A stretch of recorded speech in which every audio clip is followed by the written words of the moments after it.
Saya tahu beberapa negara di Asia Tenggara sangat antusias untuk tampil di Piala Dunia. Namun kita harus tetap menjaga batas kemampuan kita. Kita harus tetap menghormati upaya para pemain, apapun hasilnya. Jika kami ditakdirkan untuk bermain di Piala Dunia, jalannya akan terbuka dan segalanya akan menjadi lebih mudah dari sana. Kuncinya adalah tetap konsisten. Pemain dalam negeri Indonesia benar-benar bencana, lamban, dan kaku. Jika Sintayong tidak menggunakan pemain naturalisasi, menggunakan pemain dalam negeri tetap akan rugi total. Mimpi Piala Dunia telah berakhir. Saya ikut berbelasungkawa untuk Indonesia.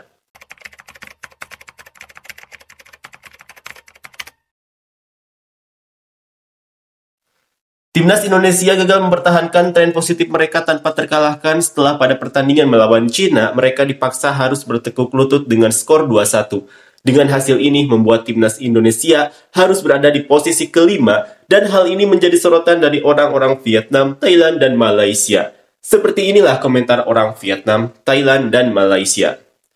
Saya tahu beberapa negara di Asia Tenggara sangat antusias untuk tampil di Piala Dunia, namun kita harus tetap menjaga batas kemampuan kita. Kita harus tetap menghormati upaya para pemain, apapun hasilnya. Jika kami ditakdirkan untuk bermain di Piala Dunia, jalannya akan terbuka dan segalanya akan menjadi lebih mudah dari sana. Kuncinya adalah tetap konsisten. Saya lebih menyukai sepak bola Thailand. Mereka melatih generasi muda dan memiliki Liga Thailand yang sistematis dan profesional. Vietnam dan Thailand mengandalkan pemain domestik di babak ketiga kualifikasi Piala Dunia dan berharap untuk berkembang bersama. Hari ini, Indonesia memang belum menang. Namun semangat pantang menyerah hingga menit terakhir, dan kalian berhasil meraih hati para penggemar. Salam hormat dari Vietnam. Indonesia masih belum bisa memecahkan rekor 4 poin timnas Vietnam. Mereka baru memainkan 4 pertandingan dan masih memiliki 6 pertandingan lagi. Akan lebih sulit jika pertandingan berikutnya melawan Jepang. Semoga berhasil kawan. Namun lini pertahanan di babak pertama menjadi bencana. Bahkan penyerang hari ini tak tampil bagus selain gol Tom Haye. Dan untuk semua tim ASEAN lainnya, kami mendapatkan hari yang damai dan beruntung. Jangan tersinggung. Pertandingannya bagus tapi tidak beruntung bagimu saudaraku. Tetap kuat untuk masa depan Indonesia. Pelatih asal Tiongkok itu mengatakan Indonesia bukan lagi tim Asia Tenggara. Apa pendapatmu tentang Indonesia? Semoga beruntung lain kali. Saat ini saya melihat banyak sekali pemain naturalisasi Belanda yang menendang lemah pemain Indonesia.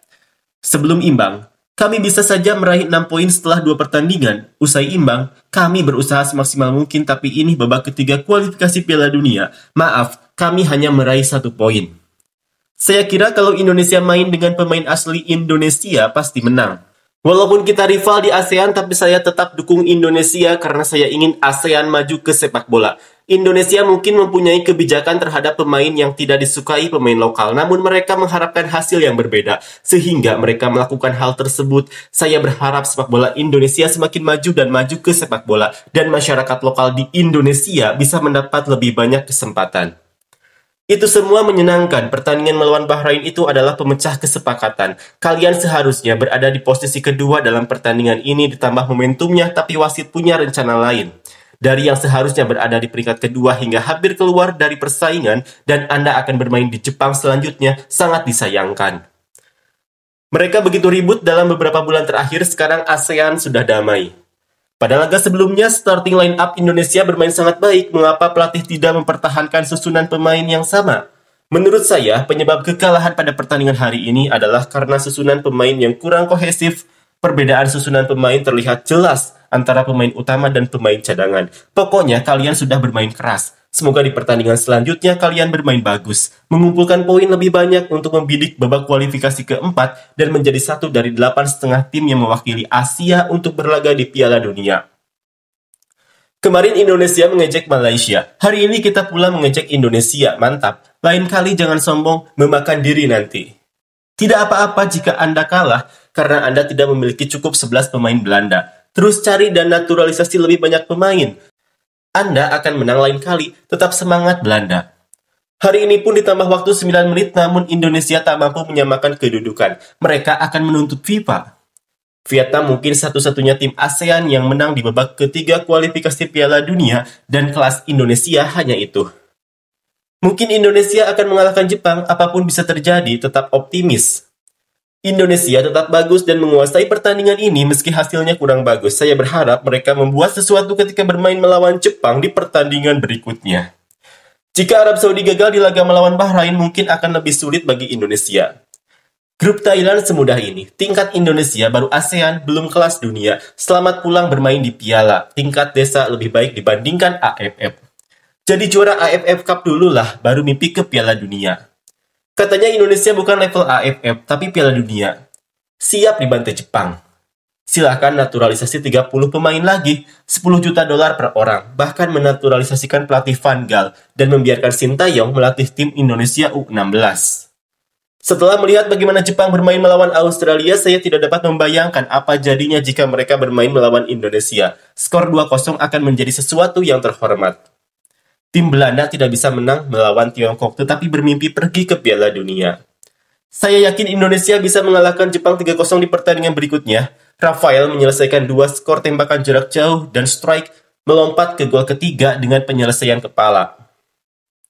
Pemain lokal Indonesia sangat buruk kecuali pemain taktik Arhan. Berapa banyak lagi pemain yang harus didatangkan untuk bermain di Piala Dunia? Selamat Indonesia, permainan bagus, cuma kalau ada 7-8 orang lagi pemain Belanda, mesti boleh menang tadi.